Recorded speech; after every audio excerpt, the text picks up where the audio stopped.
You don't want to be a scalper. You can be an intraday trader without being a scalper. You don't want to scalp. Now, I realize I have clients who scalp. That's fine.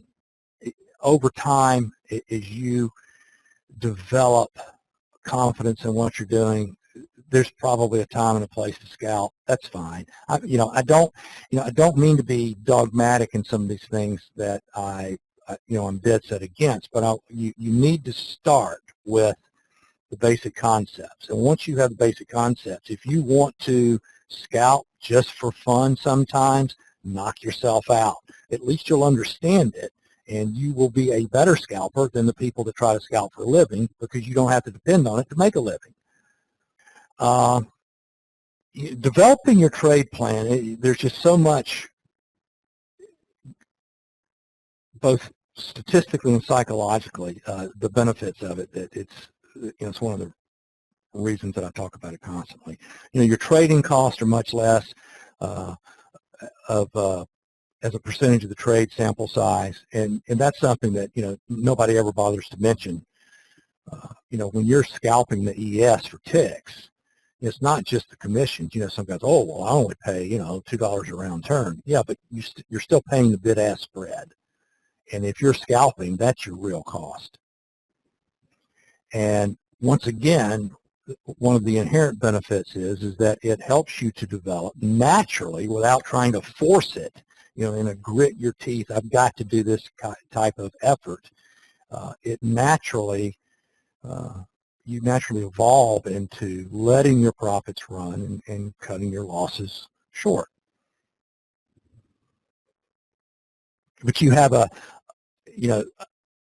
this is sort of a nebulous canard of trading. I got to let my profits run, cut my losses short.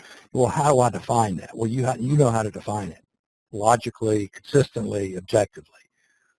Okay, here is for those of you that just enjoy working with formulas, here's the formula for an edge.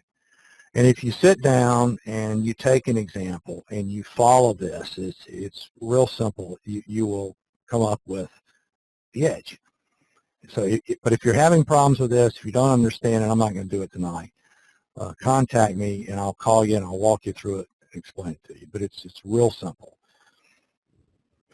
Okay. It's once you have proven and you've developed and defined your trade plan and you have a positive expectancy, then you're beginning. Now you're ready to begin. So there is a tremendous amount of work before you get to the point where you can sit there and say, okay, now let's make some money.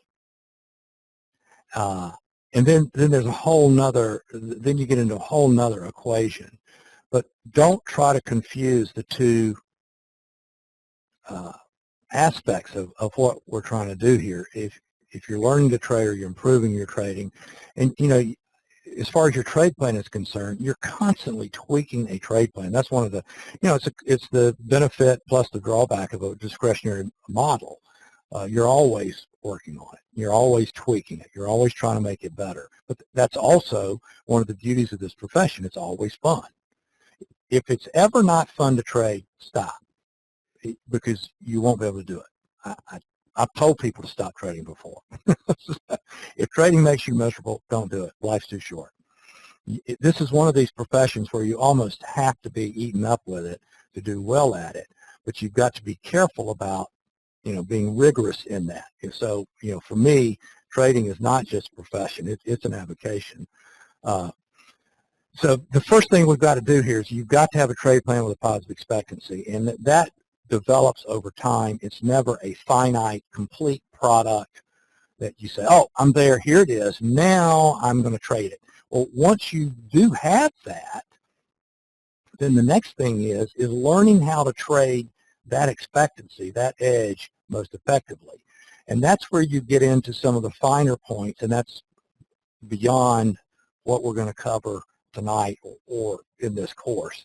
But that's where you get into leveraging and growing your account. But the takeaway right now, the most important thing I can leave you with in this regard is that under leverage.